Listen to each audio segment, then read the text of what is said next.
Entre beauté et hospitalité sans pareil, c'est une Afrique riche dans sa diversité, une Afrique ancestrale. Un destin commun, une même route, un même chemin, celui de la prospérité. Brassage des cultures et civilisations. Brassage, votre émission socio-culturelle sur Ifriqiya FM.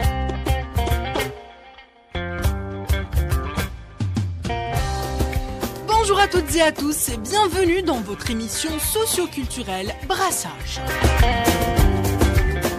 Je suis Rania Eitrassi, votre animatrice pour cette aventure sonore à travers notre magnifique continent. Aujourd'hui, comme à chaque numéro, nous vous proposons un voyage unique à la découverte d'un pays africain pour explorer ses richesses culturelles, ses traditions, son histoire et bien plus encore. Nous avons la chance de compter parmi nous des chroniqueurs passionnés venant des quatre coins de l'Afrique pour vous faire vivre et ressentir la diversité et la richesse de nos cultures africaines. Aujourd'hui, notre escale nous mène en Ouganda, ce pays fascinant situé en Afrique de l'Est. Préparez-vous à une immersion totale dans la culture ougandaise. Restez avec nous, attachez vos ceintures et laissez-vous emporter par cette nouvelle édition de Brassage. C'est parti pour le voyage.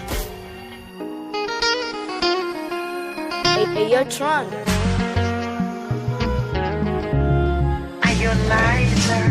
Eti nimemlambisha ananambia chombeza tena nikizidisha ananambia koleza nikitaka kusitisha ananambia ongeza japo imethibitishwa ila itampoteza ikipanda ni bala ikishuka ndo hatari asijapata madhara akaikosa na hali ladha yake msala shira ya Kizanzibari na misi mjimi wala akitaka nampa aisukari nampatia shuga sukari nampatia sukari nampatia shuga sukari nampatia sukari nampatia shuga sukari nampatia sukari nampatia shuga sukari nampatia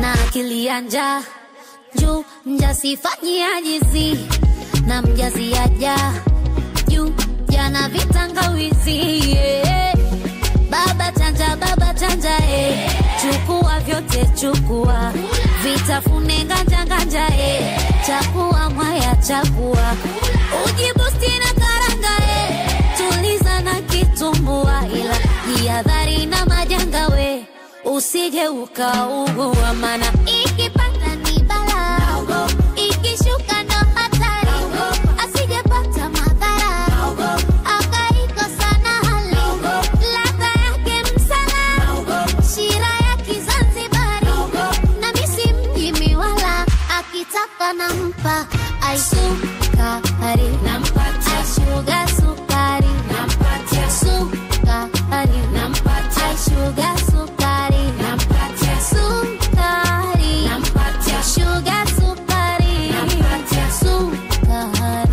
nampatia shuga sukari nampatia imroge kwa nini kasanoge tambua tambua sukari ni tamukolea tambua nasema tambua tambua we tambua tambua alua tambua we tambua nasema tambua tambua we tambua unawa kama unafua iguru nyanyua tambua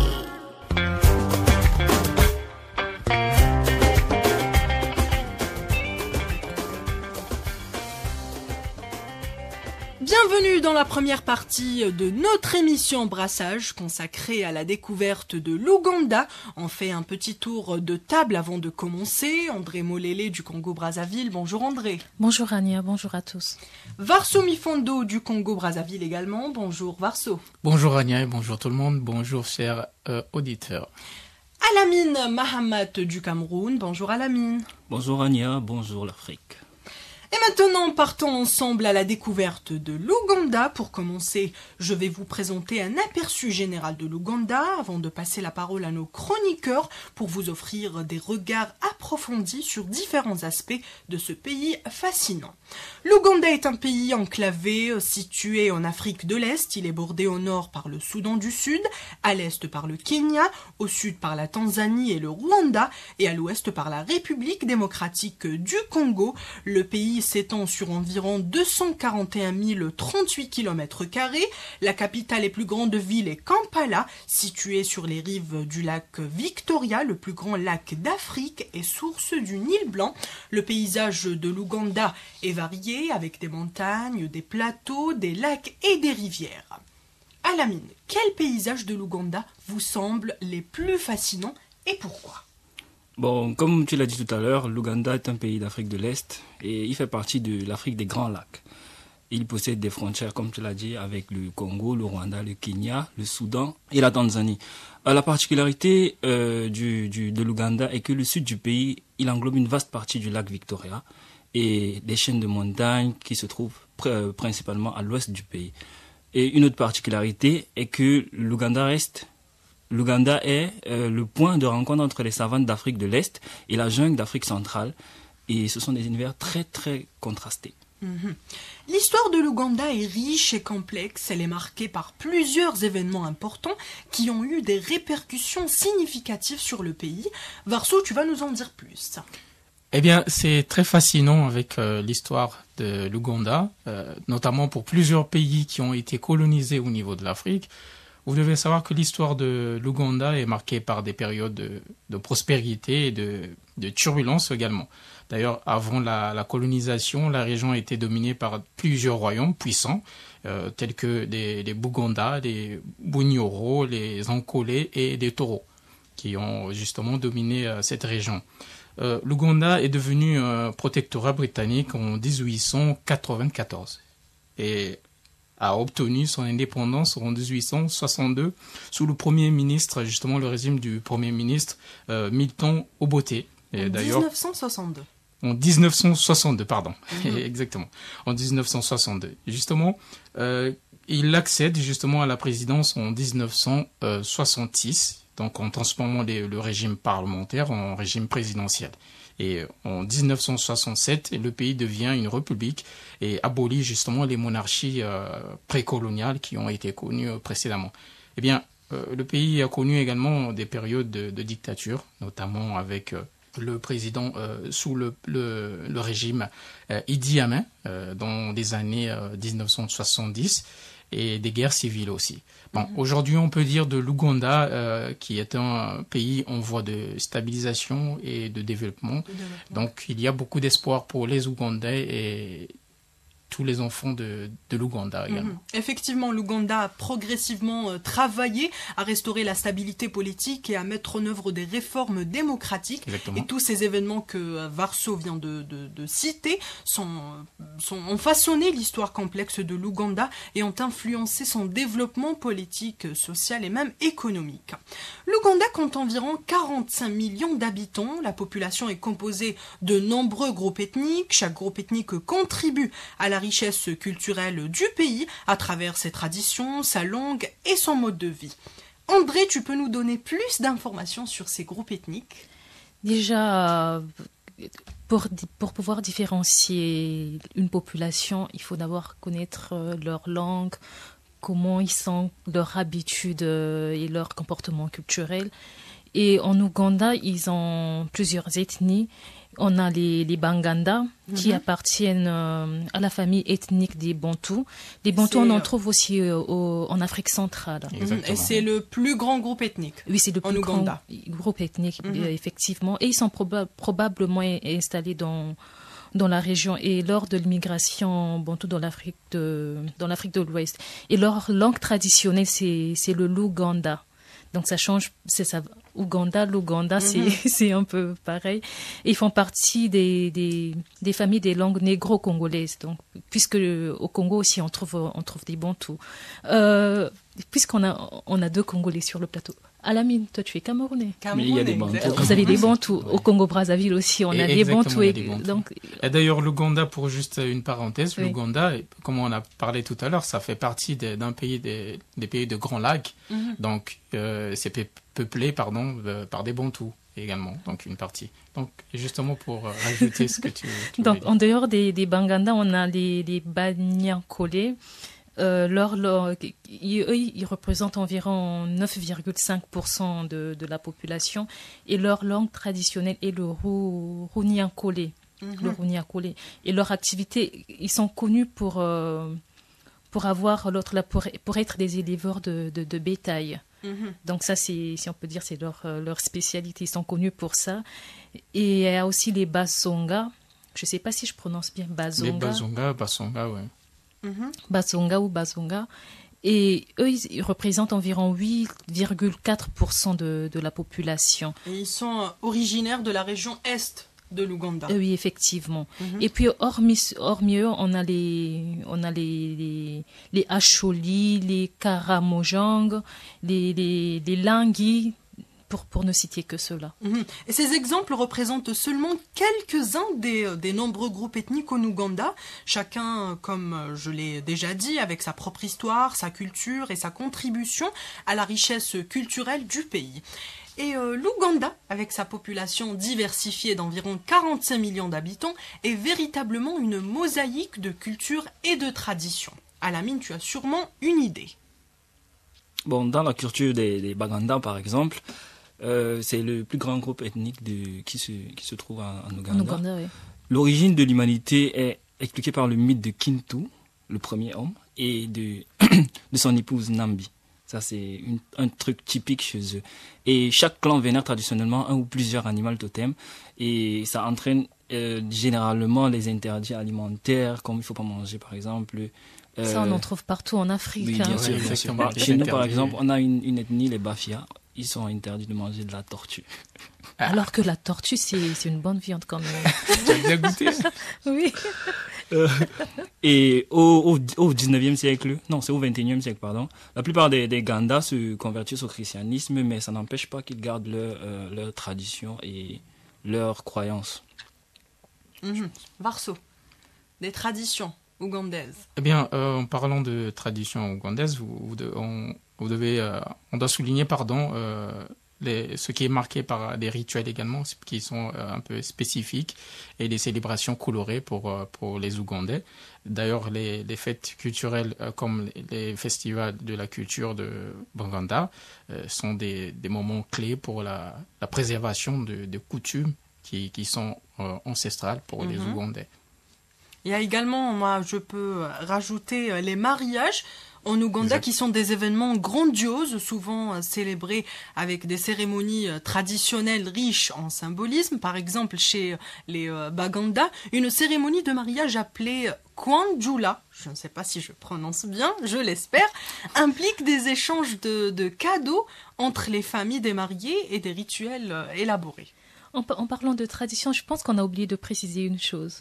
Si tu vas en Ouganda et qu'on t'offre à boire et à manger, il ne faut jamais dire non. Donc, chers auditeurs, au cas où déjà l'été approche, c'est sûr que nombreux vont prendre l'avion pour aller soit peut-être en Ouganda. Donc, au cas où on vous offrait à manger et à boire, il ne faut pas dire non. Vous n'avez qu'à accepter. On ne refuse pas la nourriture. André, d'autres traditions peut-être? Et il y a des traditions qu'on a dit tout à l'heure. Il y a aussi une tradition c'est de la circoncision. Et c'est même un festival en Ouganda. Et chez nous, lorsqu'on circoncie un homme, c'est quelque chose qui est intime et tout. Mais par contre, en Ouganda, quand arrive cette période-là, c'est un moment de fête. Et c'est à ce moment-là que les hommes ils vont se sentir hommes.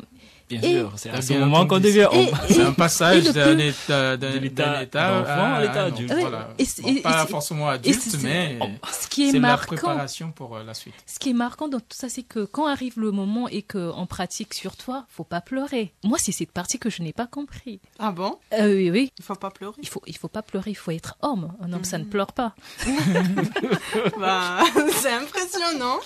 Donc cette tradition montre non seulement la diversité des pratiques et des croyances en Ouganda, mais aussi la richesse et la profondeur de l'héritage culturel du pays. Et explorons maintenant la délicieuse cuisine ougandaise. Elle est variée et reflète la diversité de ses cultures. Et pour découvrir les secrets de la gastronomie ougandaise, j'invite Alamine à partager ses connaissances sur ce sujet. Alamine, quels sont les plats emblématiques de la cuisine ougandaise, selon toi? Bon, je dirais, il y a, bon, comme partout en Afrique, il y a plein de plats typiquement, qui appartiennent typiquement à un pays. Le matoke, je ne sais pas si je le prononce bien. Matouk. Il y a deux O, Il y je a pense, deux ça doit O, être je matouk. pense que c'est dans Matouke. Oui. Matouke. Matoke.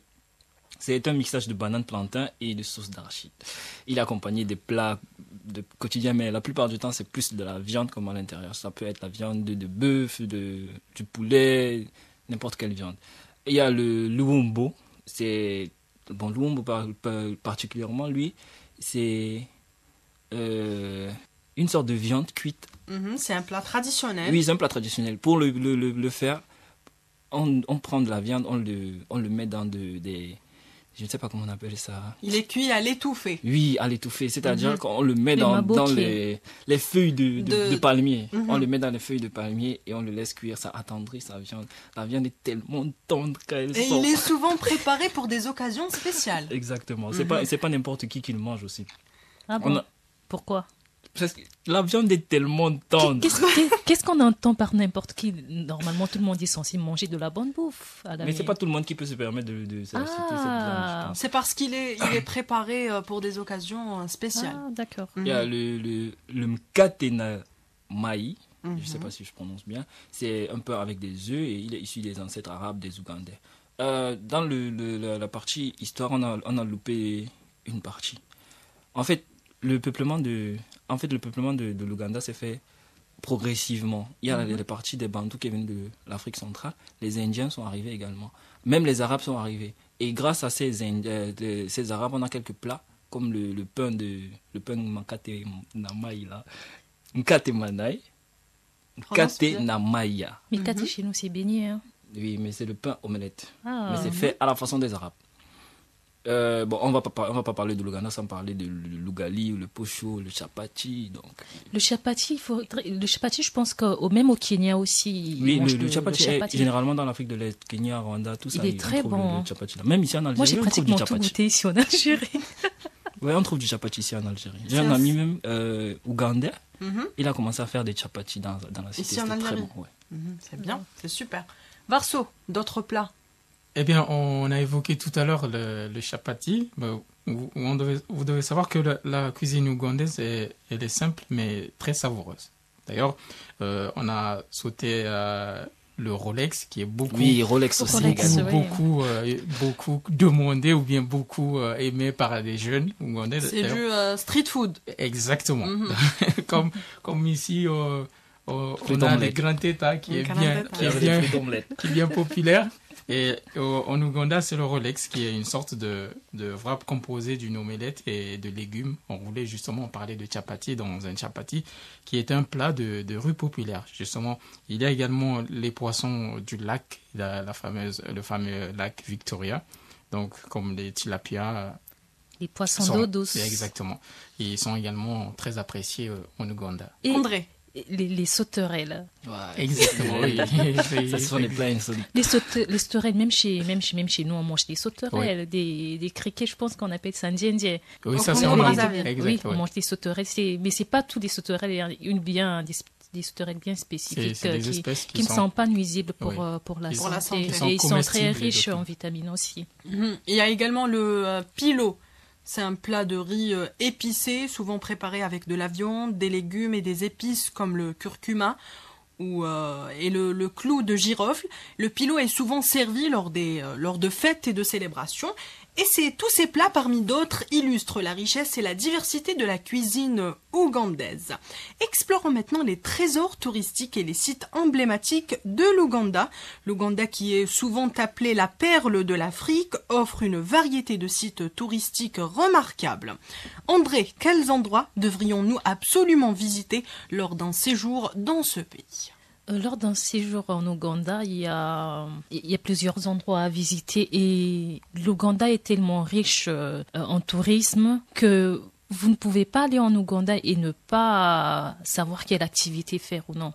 Déjà, on y trouve plusieurs animaux, on y trouve aussi plusieurs oiseaux. Et il y a le jardin botanique de Etembe qui se trouve à quelques minutes du lac Victoria. Il n'est pas loin, de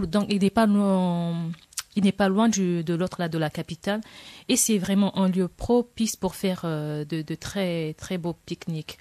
Et à l'origine aussi, l'autre là, le jardin botanique de Etembe a été utilisé. Bon, je pense que jusqu'aujourd'hui, sert toujours pour des recherches scientifiques, pour tout ce qui est médecine, même en Ouganda. Il est utilisé, il est aussi très important. Ce jardin il est très important aussi pour tout ce qui est feuilles, plantes, pour soigner. Déjà en Afrique, on a encore cette culture-là de se faire soigner traditionnellement. On estime que ce n'est pas nuisible à la santé, par contre, ça apporte beaucoup de bien. Et il y a aussi le Nakasero. Le Nakasero Market, c'est un marché situé à Kampala. C'est l'un des marchés les plus célèbres de la capitale. Il offre une variété de produits frais tels que des fruits, des légumes, de la viande, du poisson et des épices. Il y a le Guluma Market, qui est aussi un marché situé au nord de l'Ouganda, qui est un lieu aussi où on rencontre plusieurs habitants. Et en dehors de ça, il y a le Buganda Road Market. C'est également un marché. Celui-là, c'est un marché artisanal, comme on peut chez nous le marché Poto-Poto. Ils vendent tout ce qui est artisanaux, donc des produits fabriqués localement avec de la sculpture en bois, des bijoux, des paniers. Et puis, il y a le parc national des chutes de Murchison, qui est un parc qui abrite une grande variété de faune, y compris des lions, des éléphants, des girafes. On a le canal de Kazinga qui est situé dans le parc national de Queen Elizabeth. Ce canal est un excellent endroit pour observer la faune, notamment les hippopotames, les buffles et les oiseaux. Merci beaucoup André pour toutes ces informations et ces bons plans. Alamine. Elle en a donné tellement. Bon, moi j'aimerais parler de Bwindi, la forêt impénétrable. Elle est située à pratiquement 2600 mètres d'altitude et elle est également classée au patrimoine mondial de l'UNESCO. Ouais. Elle abrite au moins 220 espèces de papillons aux 1000 couleurs, 348 espèces d'oiseaux qui feront le bonheur des ornithologues. Bon, ça, ce sont des gens qui les spécialistes des ornithorynques et tout ça. Je sais pas trop comment c'est appelé. On a également 120 espèces de mammifères, les fameux gorilles de montagne, qui sont en voie malheureusement, qui sont en voie d'extinction.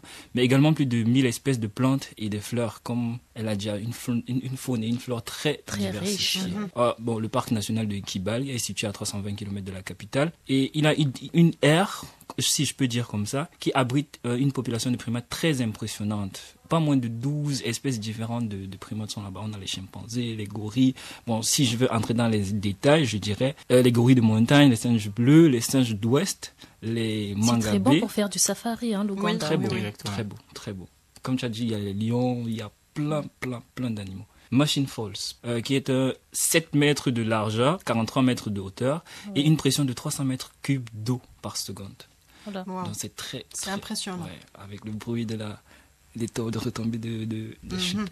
Bon, le parc Queen Elizabeth, elle en a parlé. La réserve de Ziwa, qui est lancée au début des années 2000. C'est un sanctuaire de rhinocéros qui vise à réintroduire l'animal dans les parcs, parce que le rhinocéros, c'est un animal qui est très chassé par les braconniers.